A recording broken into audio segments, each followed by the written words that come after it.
Welcome to Shivaya's Shower Thoughts. Holy shit! Well, yeah, but never in the shower. No, the show. It's called Holy Shit, not Shivaya's Shower Thoughts. Right. I keep forgetting, because my best ideas do come in the shower. Today we're talking about fear.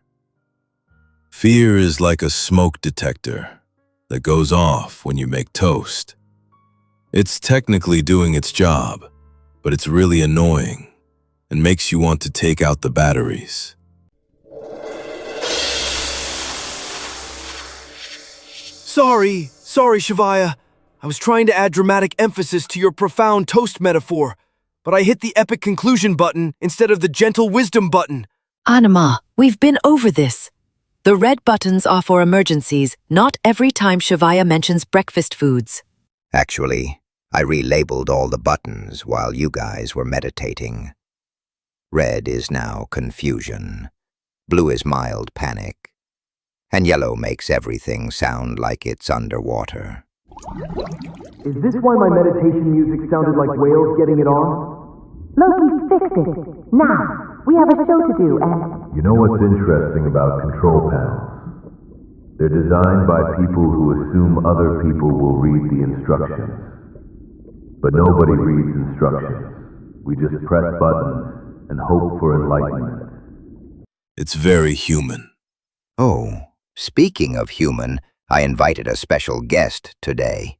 Well, I say invited. I may have accidentally summoned him while trying to order cosmic pizza. What kind of guest? Please tell me it's not another one of your helpful business partners. Define helpful and business. Actually define partner while we're at it. What? We don't have a doorbell? Did pizza actually just show up here? You know what's weird about doorbells? They're like anxiety for your house. Someone's coming, but you don't know if it's pizza or bad news. Same emotional response. Focus. We have an actual guest today who's supposed to teach people about overcoming fear, not whatever this is becoming. Oh, right. Our guest. I may have told him this was a motivational speaking opportunity.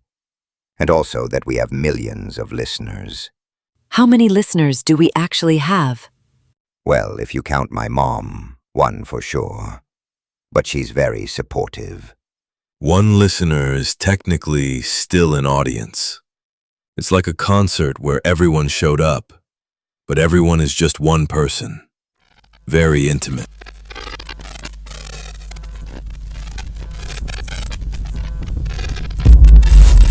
Greetings, magnificent souls. I am Thunderbeard, creator of all things, and I have prepared a transformational video to elevate your consciousness.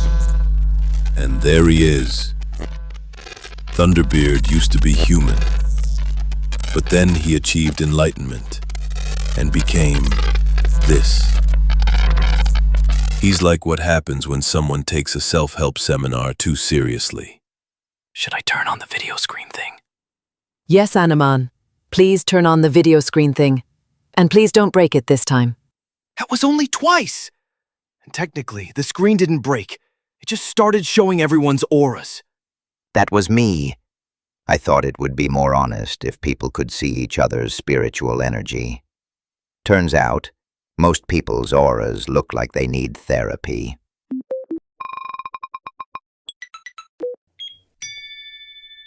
Oh, it worked, and nothing exploded. When nothing explodes, that's usually a good sign. Like when you microwave leftover pizza and it doesn't catch fire. Low bar, but we cleared it. Beloved fragments of the universal consciousness, today we explore the illusion you call fear. An eternity of walking through hell alone says he mentions ascending your vibrational frequency within 30 seconds. What if fear isn't something to avoid, but a companion on the path to greatness? Ah, balls. So close. What if the shaking in your bones isn't a warning to stop, but a sign that you're standing at the threshold of something sacred? We're taught to think of fear as failure, a flaw, a weakness, but fear is not the enemy. Fear is the invitation. to descend and endure, then rise. These aren't stories of people who had no fear. They're stories of those who stood at the edge of themselves and still stepped forward. Oh, this actually sounds kind of epic. Maybe he got it down this time. Long before kings ruled or gods made war, there was Inanna, queen of heaven and earth. She heard a call from the underworld and chose to descend. At each gate, she surrendered her attachments, her crown, her jewels, her very identity. Why didn't she just keep her clothes in a locker? That seems more practical than leaving them at gates.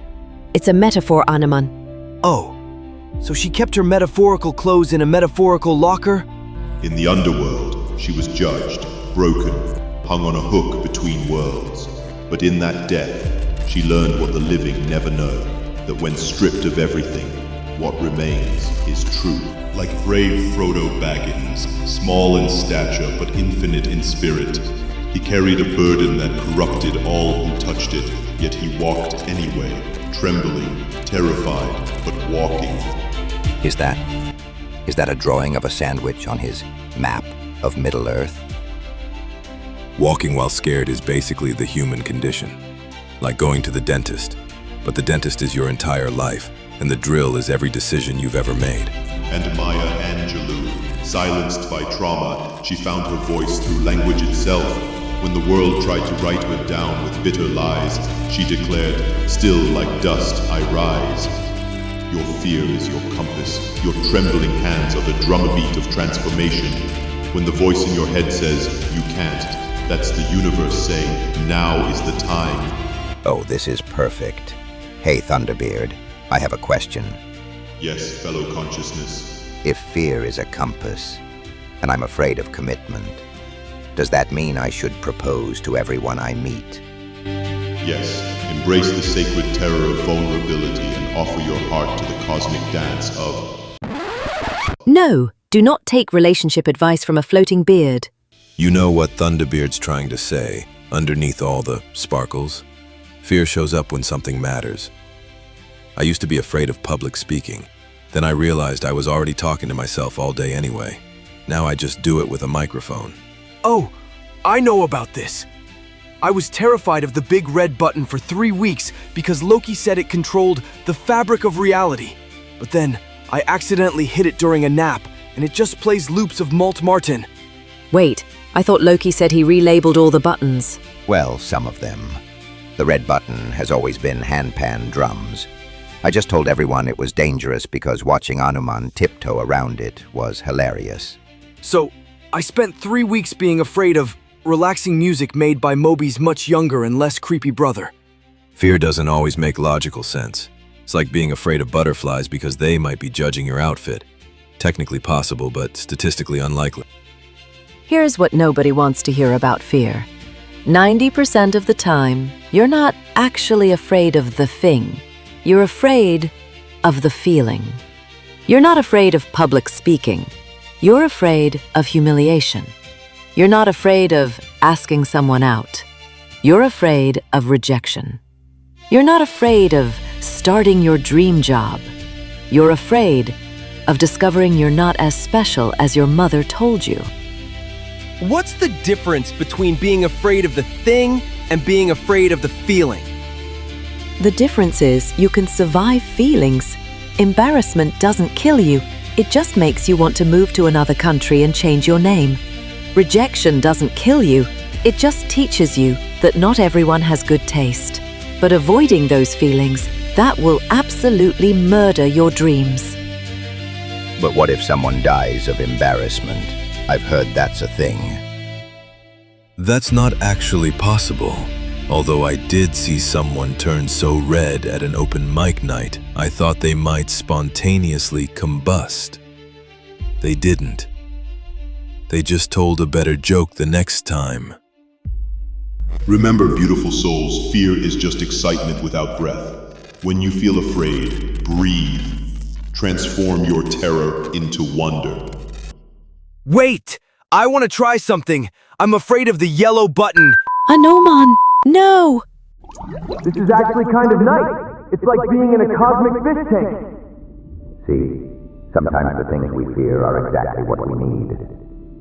Being afraid of something and then doing it anyway, that's basically the entire human experience in a nutshell. Can someone please fix the audio before I have an aquatic rage incident? I'm helping.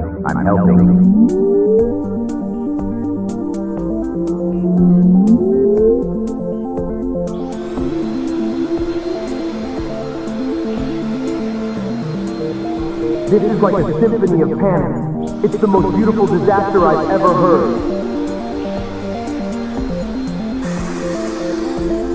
Let me just press all the buttons at once.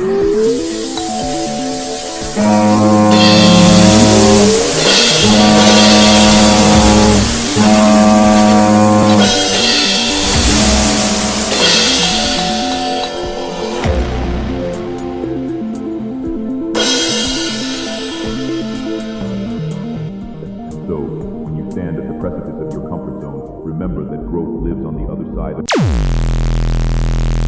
There, technology is defeated. We win. Silence is golden, but apparently it's also temporary and requires violence against electronic equipment. But we were just achieving peak chaos. That's when the real breakthroughs happen. You know what's weird? When everything was going crazy, I wasn't scared anymore. I was just here, like completely present with the beautiful disaster. That's actually profound, Anuman. When you stop fighting the chaos and just experience it, fear disappears. Anuman just accidentally described advanced meditation techniques. Fear is like trying to hold water. The tighter you grip, the more it leaks through your fingers. And that is why fear is your greatest teacher. It reveals not your weakness, but your infinite potential. Until next time, may your vibrations be high and your consciousness ever expanding. This is Thunderbeard, broadcasting from the cosmic pizza parlor of enlightenment. So here's what we learned today. Fear is like a smoke detector for your soul. It goes off when you're cooking something new, but that doesn't mean you should stop cooking. Just open a window and keep stirring. And press the scary buttons. They might just be handpan drums or beautiful underwater experiences. And if you're going to feel terrified anyway, you might as well do the thing that terrifies you. At least then you get something for your suffering besides anxiety. And chaos isn't always bad. Sometimes it's just life reminding you that control is an illusion, and you might as well enjoy the ride. Next time you're afraid of something, remember, somewhere in the universe, there's a floating beard who believes you're capable of cosmic enlightenment, and a sound guy who thinks fear is just music without the right button. If that's not encouraging... Oh, that must be the interdimensional pizza I ordered during Thunderbeard's speech. Wait, we can order pizza while recording? We can't. That's not how any of this works. This is holy shit. We'll be right back after we figure out whether or not cosmic pizza is tax deductible.